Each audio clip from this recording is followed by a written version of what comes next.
అభ్యర్థి మేకపాటి రాజగోపాల్ రెడ్డి ప్రతి ఇంటికి తిరుగుతూ ఎమ్మెల్యే అభ్యర్థి అయిన రాజగోపాల్ రెడ్డిని ఎంపీ అభ్యర్థి అయిన విజయసాయిరెడ్డికి ఓటు వేసి గెలిపించాలని కోరారు. గొల్లపాలెం నాగలబాబా వీధిలో తిరుగుతూ ప్రచారం కొనసాగించారు. వందల సంఖ్యలో వైఎస్ఆర్సీపీ అభిమానులు పాల్గొన్నారు. అనంతరం ఆయన మాట్లాడుతూ వచ్చేది వైఎస్ఆర్సీపీ ప్రభుత్వమేనని, ఇంకా ఎన్నో అభివృద్ధి సంక్షేమ కార్యక్రమాలు తీసుకువస్తామని ప్రజలకు భరోసా అందించారు.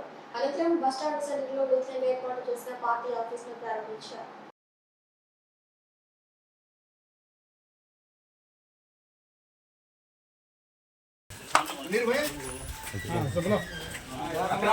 వైఎస్ఆర్సీపీ అభ్యర్థి మేకపాటి రాజగోపాల్ రెడ్డి ప్రతి ఇంటికి తిరుగుతూ ఎమ్మెల్యే అభ్యర్థి అయిన రాజగోపాల్ రెడ్డిని ఎంపీ అభ్యర్థి అయిన విజయసాయిరెడ్డికి ఓటు వేసి గెలిపించాలని కోరారు. గొల్లపాలెం నాగలబాబా వీధిలో తిరుగుతూ ప్రచారం కొనసాగించారు. వందల సంఖ్యలో వైఎస్ఆర్సీపీ అభిమానులు పాల్గొన్నారు. అనంతరం ఆయన మాట్లాడుతూ వచ్చేది వైఎస్ఆర్సీపీ ప్రభుత్వమేనని, ఇంకా ఎన్నో అభివృద్ధి సంక్షేమ కార్యక్రమాలు తీసుకువస్తామని ప్రజలకు భరోసా అందించారు. అనంతరం బస్టాండ్ సెంటర్లో నూతనంగా ఏర్పాటు చేసిన పార్టీ ఆఫీసును ప్రారంభించారు.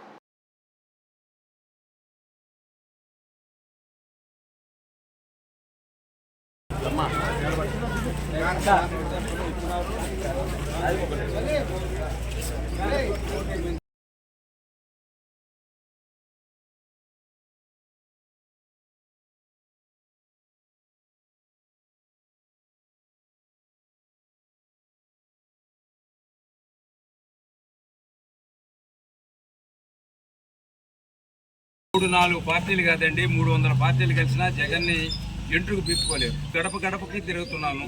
నేను తిరిగే గడప గడప అనేది 100 హౌసెస్ ఉంటే 100 హౌసెస్కి తిరుగుతున్నాను. నేను ఆ విధంగా తిరిగినప్పుడు ప్రతి ఇంట్లో ₹1,00,000 నుంచి 10 లక్షల వరకు బెనిఫిట్ అయిన వాళ్ళే ఉన్నారు. వాళ్ళు ఆ విధంగా తీసుకున్న వాళ్ళు ఎవరు కూడా, అందులో మహిళలు అయితే మాత్రం ఖచ్చితంగా జగన్మోహన్ రెడ్డికే ఓటు వేస్తారు. వాళ్ళు వేస్తారు, వాళ్ళ భర్తల్ని వేయిస్తారు, ఇంట్లో ఉండే మగవాళ్ళ చేత అందరి చేత కూడా వేయిస్తారు. చంద్రబాబు నాయుడు ఫస్ట్ టైం రావటం కాదు ఆయన చెప్పేది, ఆల్రెడీ 3 టైమ్స్ చేశాడు.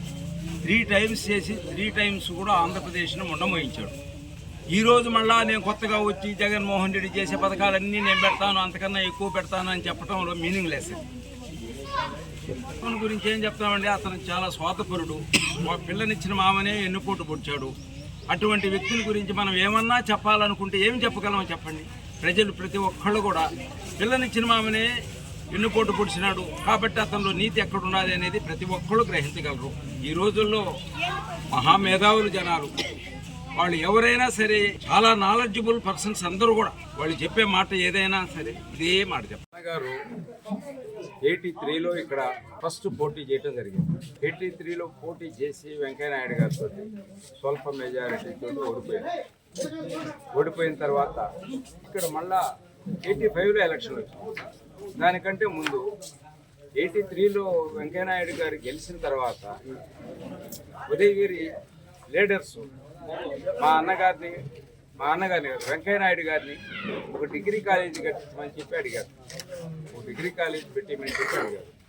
అప్పుడు ఆ డిగ్రీ కాలేజీ ఆయన నర్రవాడలో తీసుకుని పెట్టించారు.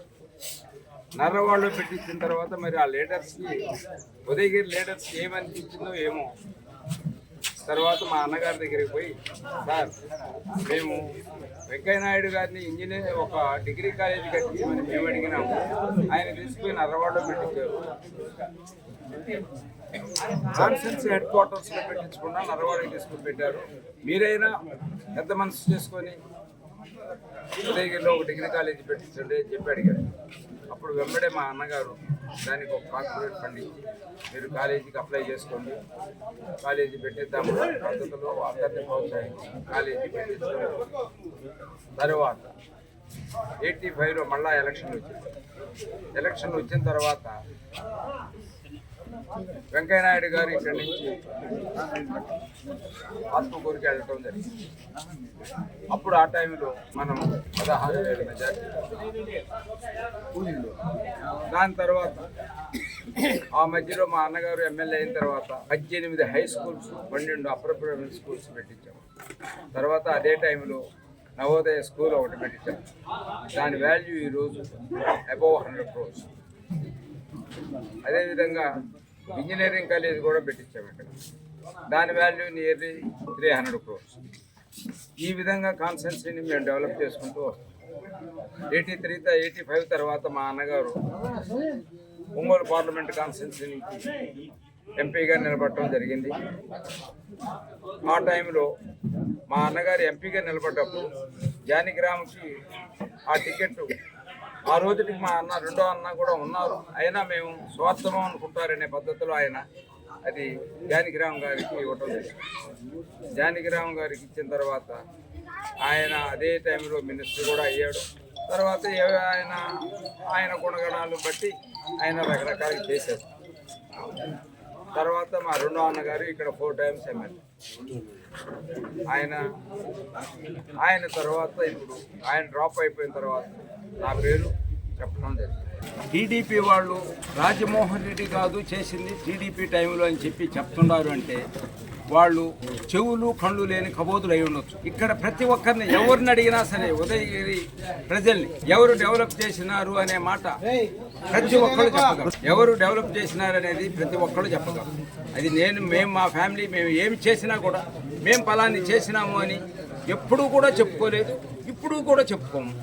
మేము చేసేది మేము ఏమి చేసినా కూడా చెప్పుకునే అవసరం మాకు లేదు. టీపీ వాళ్ళు ఏమి చెప్పుకున్నా కూడా రమ్మనండి, ఓ డిబేట్ పెట్టండి.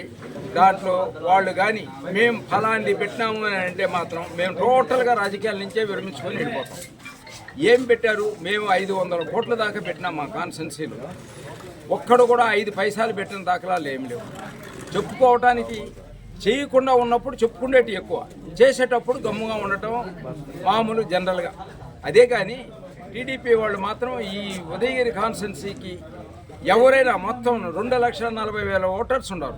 2,40,000 ఓటర్స్లో మేకపాటి వాళ్ళు కాదు పెట్టించింది, టీడీపీ వాళ్ళు పెట్టించినారని కానీ చెప్పినారు అంటే మా ఫ్యామిలీ ఈరోజు మొత్తం రాజకీయాల నుంచి విరమించుకుంటాం.